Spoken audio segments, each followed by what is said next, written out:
You are about to step into a truth few ever face. You live thinking you are disciplined, but in reality, you are operating at less than 10% of your true potential. Most of what you call willpower is an illusion, a whisper that disappears the moment discomfort arrives. There is a method, an ancient system forged in the silent mountains of Japan, practiced by warriors who bent their bodies and minds until they were unrecognizable to themselves. This is not a path for the faint-hearted. The transformation it offers is terrifying in its intensity, and it demands a sacrifice that most people cannot even imagine. But here's what no one tells you. If you are willing to confront the part of yourself that negotiates with comfort and hesitation, you can awaken a level of discipline that will make you nearly unstoppable. Before we go deeper, pause for a moment and consider the one thing you keep failing to stay consistent with. Comment it now. Subscribe if you want to see the hidden truths of mastery unveiled. This is not about fleeting motivation. This is about confronting the raw reality of your own weakness and forging something new. Imagine Daniel, 29, a corporate designer with intelligence to spare but a life that always feels a step behind. Every morning he hits snooze, every workout he promises himself goes undone, and projects pile up half-finished on his desk. He cycles through panic and procrastination like clockwork, believing that next week or next month will finally be different.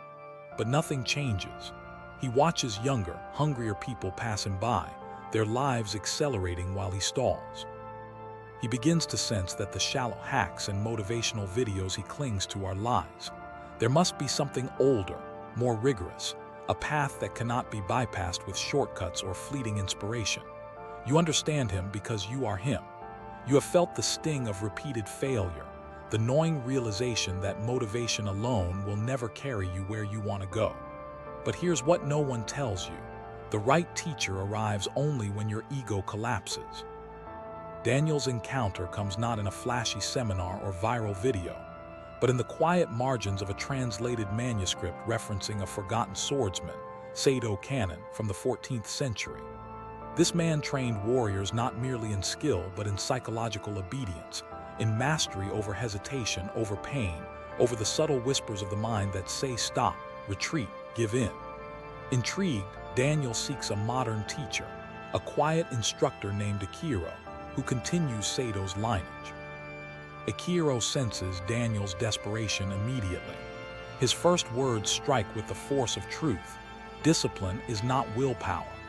Discipline is the death of the self that negotiates.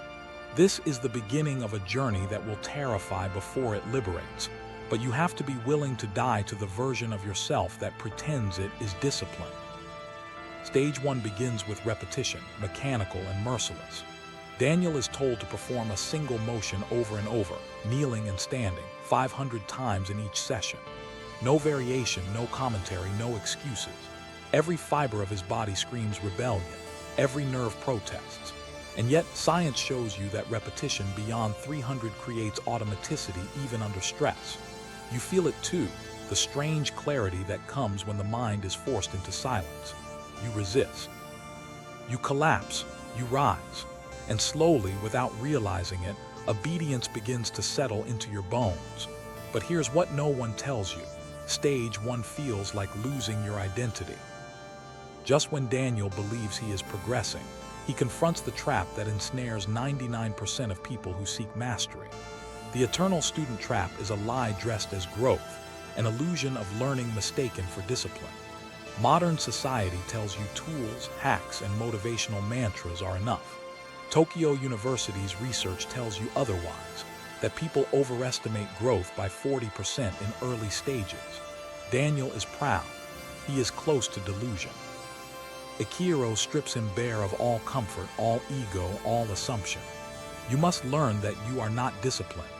You are entertained by discipline. And here, you see the first shadow of stage 2, the controlled breaking that forces true transformation. Stage 2 forces Daniel into contradiction. He is trained by Akiro and the echoes of Sado Cannon's teaching simultaneously. One commands stillness, the other motion. One demands endurance of pain, the other recognition of pain as signal. The duality crushes comfort and expectation. You feel the tension too, a controlled adversity that reshapes your neural pathways. Daniel walks barefoot in the cold mornings, breathes against his body's will, holds positions until his mind begs for mercy. He cries, he trembles, he shakes. Oxford studies confirm that controlled adversity increases neurological elasticity. In this crucible, he begins to hold himself together without external reassurance. But here's what no one tells you. Stage 2 breaks the version of you that pretends to be strong. The true test arrives in stage 3. Daniel faces 3 opponents simultaneously, each strike unpredictable, each movement demanding immediate response. He falls, he rises, he absorbs punishment without collapsing. His body begins to move before thought, a product of obedience and breaking. The layoff simulation mirrors the sparring, pressure without warning, problem-solving under duress. He survives not because he is perfect, but because he has learned to exist beyond thought, beyond hesitation. The world begins to respond to this new form of discipline, and not all responses are kind. You notice it too when people recoil from presence they cannot mirror. As Daniel's transformation becomes visible, the mirror of others, discomfort reflects his own growth. Coworkers feel inferior. Friends distance themselves. Family misreads his seriousness as arrogance. Your presence can unsettle people when it reflects the weaknesses they refuse to confront. You learn to stand firm regardless of approval or validation. But here's what no one tells you. Discipline separates you long before it elevates you. The principles extend beyond the dojo.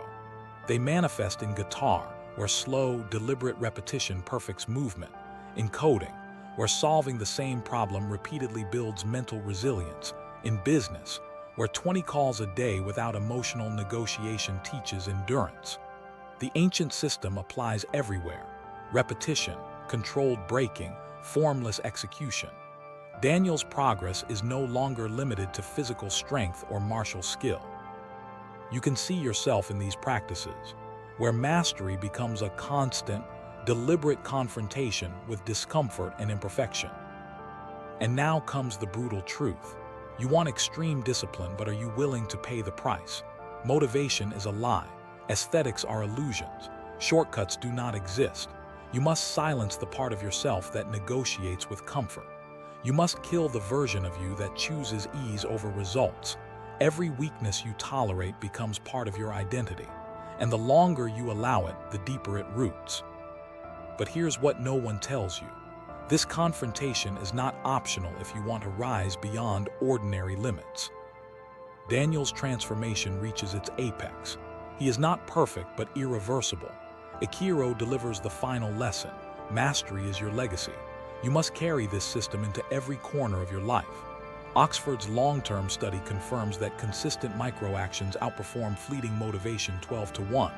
And so Daniel adopts the 6-step system of the triad. First, choose one skill to dominate. Second, perform its smallest unit 300 times daily. Third, remove negotiation entirely. Fourth, introduce controlled adversity weekly. Fifth, test yourself under intense pressure. Sixth, apply formless execution to every area of life. The steps are deceptively simple, but their effect is monumental. Discipline is not what you do. Discipline is what you become.